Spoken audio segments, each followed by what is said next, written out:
नमस्कार, साफ संदेश से मैं अनिल कौशिक। न्यूज अपडेट 7 बजे कार्यक्रम बादरा आसपास में आप सभी दोस्तों का स्वागत है। दोस्तों, कार्यक्रम की शुरुआत एक बार फिर आज कोरोना की मुख्य न्यूज से ही करेंगे, लेकिन उससे पहले दोस्तों मैं आपको बताऊं तो आज हम समीक्षा करेंगे बादरा में जो वीकेंड कर्फ्यू, आज संडे है दोस्तों और रविवार को वीकेंड कर्फ्यू राजस्थान में रहता है और वीकेंड कर्फ्यू के ऊपर आज कुछ आवश्यक बात दोस्तों हम करेंगे। और कुल मिलाकर दोस्तों बादरा आसपास की खबरों सहित मंडियों में आज भाव नहीं होते, लेकिन मौसम का मिजाज आपको ज़रूर बताएंगे। शुरुआत करते हैं कोरोना की खबरों से। और दोस्तों सबसे पहले मैं आपको बताऊं तो आज 3,33,533 मामले कोरोना के आज दर्ज किए गए पिछले 24 घंटे में और 525 लोगों की इस दौरान मौत हुई है। और दोस्तों टीकाकरण का ग्राफ देखें तो 1,61,92,84,270 की संख्या हो चली है सुपर डोज लगाने वालों की।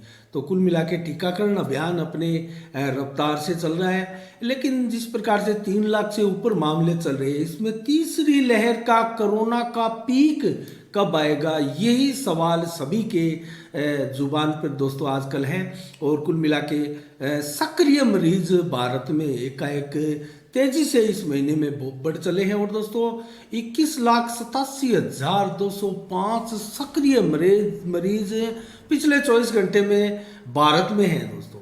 और जो नए मामले आज आए हैं दोस्तों, उनमें से महाराष्ट्र में 46,393 मामले आए हैं, केरल में 45,136, कर्नाटक में 42,136 मामले, और दोस्तों तमिलनाडु में 30,744 मामले, गुजरात में 23,150, मध्य प्रदेश में 11,274 और दिल्ली में 11,486, उत्तर प्रदेश में 16,549, जबकि आंध्र प्रदेश में 12,921 और हमारे राजस्थान में 14,829 मामले एक दिन में पिछले 24 घंटे में आए हैं। और दोस्तों हनुमानगढ़ जिले में भी लगातार 200-250 से अधिक मामले कोरोना के रोजाना आ रहे हैं। तो कुल मिला के सावधानियां बहुत ज़रूरी है। और दोस्तों हम वीकेंड कर्फ्यू पर इसी को लेकर बात करेंगे दोस्तों। और कल हमने जिस प्रकार से समीक्षा की थी, प्रशासन द्वारा जो रसीदें काटी जा रही थी दोस्तों, किसी की 100 रुपये की, किसी की 500 की और किसी की 1000 रुपये की, तो इस पैमाने के ऊपर हमने कल समीक्षा की थी। तो कुल मिला के आज भी वीकेंड कर्फ्यू के ऊपर बात करेंगे दोस्तों। आवश्यक सेवाओं के बीच में जो अन्य संस्थान खुले हैं उनके बारे में बात करेंगे। और दोस्तों आज 23 जनवरी को क्या विशेष दिवस है दोस्तों, इस पर बात करें तो आज नेताजी सुभाष चंद्र बोस का जन्मदिन है दोस्तों। आज धूमधाम से नेताजी सुभाष चंद्र बोस का जन्मदिन पूरे देश में मनाया जा रहा है। और 1897 को आज के दिन उड़ीसा के कटक में दोस्तों उनका एक संपन्न बांग्ला परिवार में जन्म हुआ था और उनकी 125वीं जयंती ये भारत में धूमधाम से मनाई जाती है। और आज इंडिया गेट पर सुभाष चंद्र बोस की प्रतिमा, ग्रेनाइट से बनी प्रतिमा को जो इंडिया गेट पर स्थापित कर दोस्तों उनको एक विशेष सम्मान आज प्रधानमंत्री नरेंद्र मोदी द्वारा दिया गया। और दोस्तों एक अन्य खबर की ओर रुख करें तो आज पश्चिम बंगाल के दोस्तों बांटपाड़ा क्षेत्र में टीएमसी कार्यकर्ता और भाजपा कार्यकर्ता उस समय आज आपस में भिड़ गए और एक सांसद के सुरक्षा बलों को गोलियां तक चलानी पड़ी दोस्तों, अपनी सुरक्षा में, अपने बचाव में। उस समय ये आपस में जंग हो गई। जिस समय भाजपा के कार्यकर्ता अपने नेताओं के साथ सुभाष चंद्र बोस की प्रतिमा पर माल्यार्पण करने के लिए जा रहे थे दोस्तों, टीएमसी कार्यकर्ताओं को ने उनको रोका और ईंट बाटे पत्थर चलाए गए। इसको लेकर दोस्तों वहाँ माहौल गर्म हो गया। तो कुल मिला के इस घटना की देश में निंदा की जा रही है, क्योंकि सुभाष चंद्र बोस को किसी एक वर्ग या संस्था या किसी पार्टी का बनाने के विरोध में दोस्तों ये एक मुहिम है। और कुल मिला के ऐसे नेताजी दोस्तों सभी देशवासियों के होते हैं। और मैं तो कहूँ तो प्रथम प्रधानमंत्री ये भारत के होने चाहिए, जिस प्रकार से इतिहास इस चीज़ की गवाही देता है। और हमारे इतिहास को जिस प्रकार से तोड़ मरोड़ कर पेश किया गया दोस्तों सुभाष चंद्र बोस, आज देश में दोस्तों ऐसी शख्सियत है जिनके बिना ये देश आज़ाद होना बहुत मुश्किल था दोस्तों। उन्होंने आज़ाद हिंद फौज की स्थापना की थी, वो उनके संस्थापक भी है आज़ाद हिंद फौज के।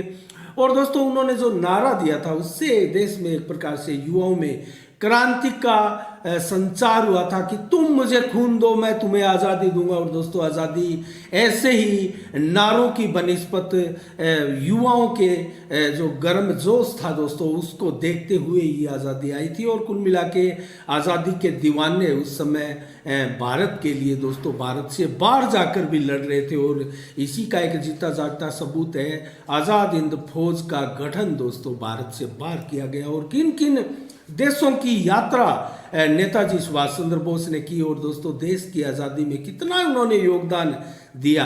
और अगर आज खास दिन की बात करें तो दोस्तों आज ही के दिन एक और ऐसी शख्सियत जो कि राजनीतिक शख्सियत है दोस्तों उनका जन्मदिवस है जो कि भारतीय राजनीति के सितारे रहे हैं। 1924 में आज के दिन दोस्तों शिवसेना के प्रमुख बाला साहब ठाकरे का आज जन्म दिवस है और शिवसेना का उन्होंने गठन किया, उनकी स्थापना की। और बाला साहब ठाकरे भी दोस्तों एक ऐसी शख्सियत है जो कि हिंदू हृदय सम्राट भी भारत के माने जाते हैं। और दोस्तों आज के दिन 1664 में शिवाजी के पिता साहू जी का निधन हुआ था आज के दिन 23 जनवरी को।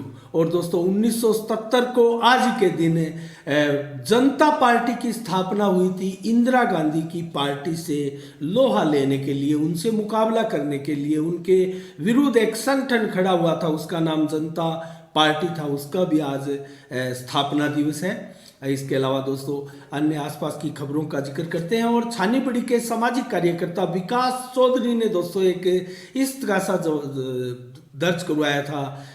इस्तगासे के जरिए बादरा थाने में एक मामला दर्ज हुआ है दोस्तों धोखाधड़ी का। और राजकोष में गबन का एक घोटाले का एक प्रकार से आरोप लगाया गया था। ये मामला बहुत संगीन इसलिए हो जाता है दोस्तों क्योंकि इनसे मामले से जुड़ा हुआ है एक नाम ऐसा जो कि पूर्व कृषि राज्य मंत्री ज्ञान सिंह चौधरी का नाम है और उनकी धर्मपत्नी रेखा चौधरी का भी नाम है दोस्तों। और उनका नाम इस्तेमाल हुआ है तथ्य छुपाकर गलत शपथ पत्र देकर बिहारीपुरा ग्राम विकास समिति के माध्यम से जो ऋण माफी का लाभ उठाकर एक मामला था दोस्तों उसका एक प्रकाश में आया है मामला। और राजकोष को नुकसान पहुंचाने का ये मामला है। और ऋण माफी योजना के तहत दोस्तों रेखा ज्ञान सिंह चौधरी के नाम जो दर्ज है वो ये है कि 31,620 रुपये ज्ञान सिंह चौधरी ने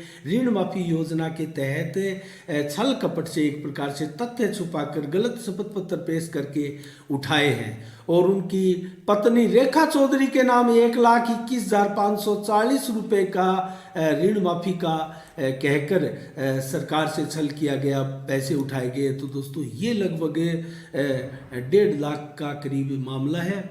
और इस 1.5 लाख के मामले को लेकर दोस्तों राजेश विकास चौधरी नाम के व्यक्ति द्वारा जरिए इस तरह से कि ये मामला दर्ज करवाया गया और इसकी चर्चा बादरा कस्बे में दोस्तों बहुत जगह रही और सोशल मीडिया पर ये मामला छाया रहा।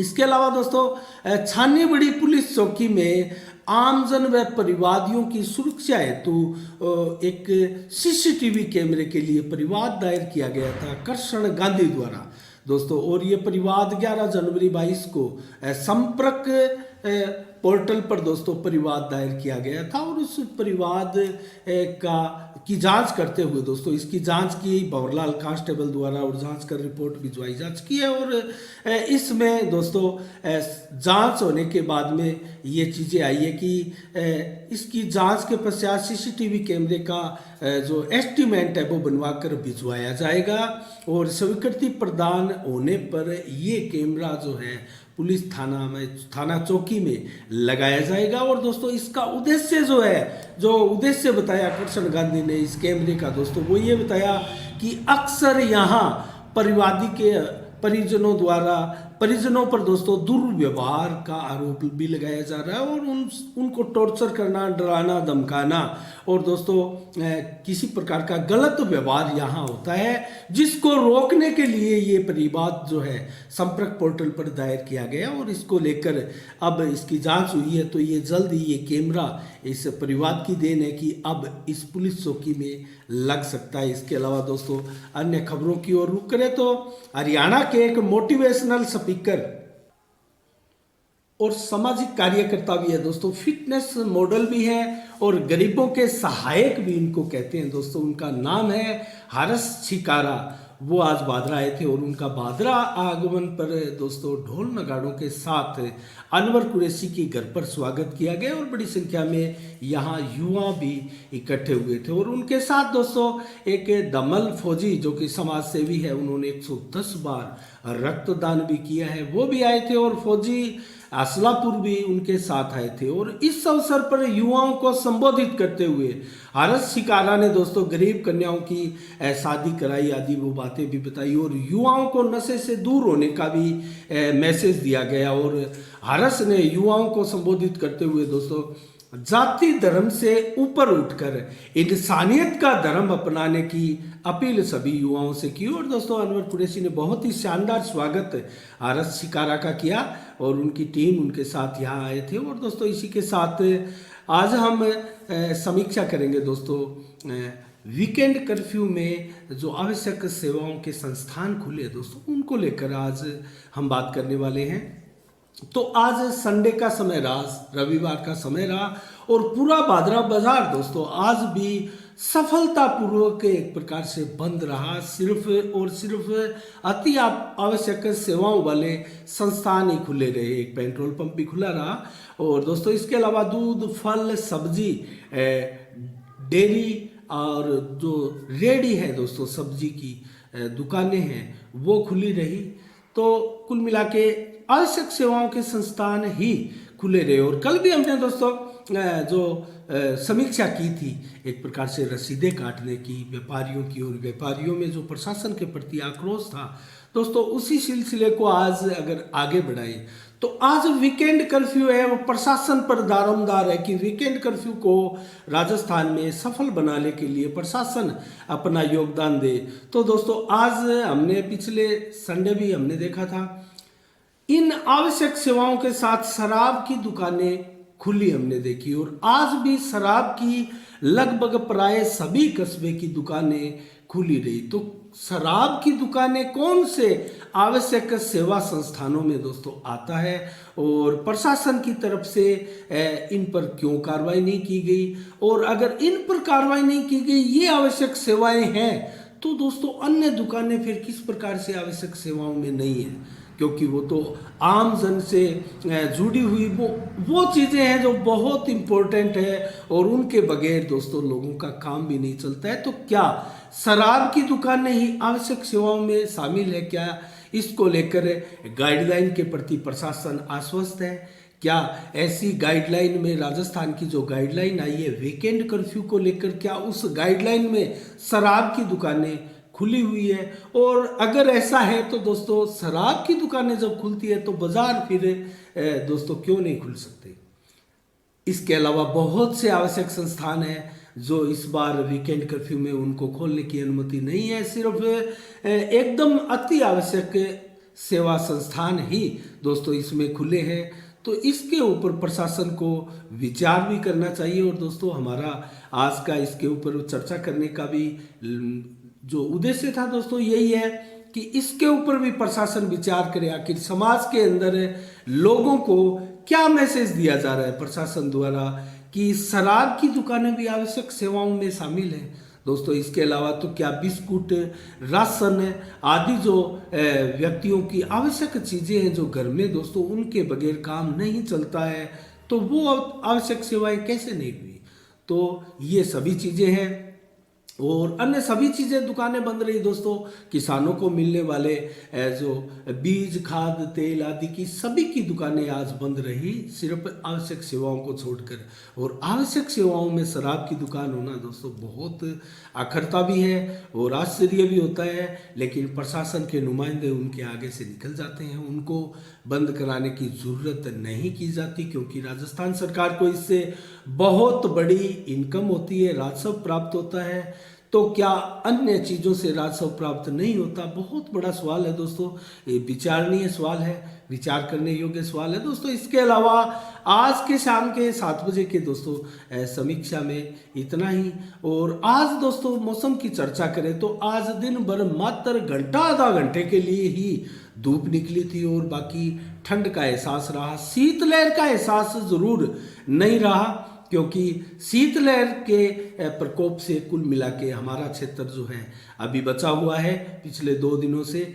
लेकिन दोस्तों बादल जो है वो दिन भर लगभग 70% से अधिक बादल छाए रहे। ऐसा लगा कि बरसात आ सकती है, झड़ी लग सकती है, घटाएं छाई रही, लेकिन ठंड का असर जरूर रहा, शीतलहर का असर नहीं रहा, किसी प्रकार की बरसात नहीं आई। और रात्रि को भी दोस्तों आज शाम को मौसम 13 से 15 डिग्री टेम्परेचर रहने वाला है 12 बजे तक, और 7 से 11 किलोमीटर की रफ्तार से हवाएं चलने वाली है, और मात्र 15-20% बादल ही छाए रहेंगे। मौसम आज रात्रि को साफ रहेगा। और कल कैसा रहने वाला है? 24 जनवरी को मौसम दोस्तों 9 से 13 डिग्री टेम्परेचर सुबह रहेगा, जबकि 15 से 17 दोपहर को, और 13 से 16 डिग्री टेम्परेचर शाम को रहेगा, जबकि 7 से 11 किलोमीटर की रफ्तार से हवाएं चलेगी।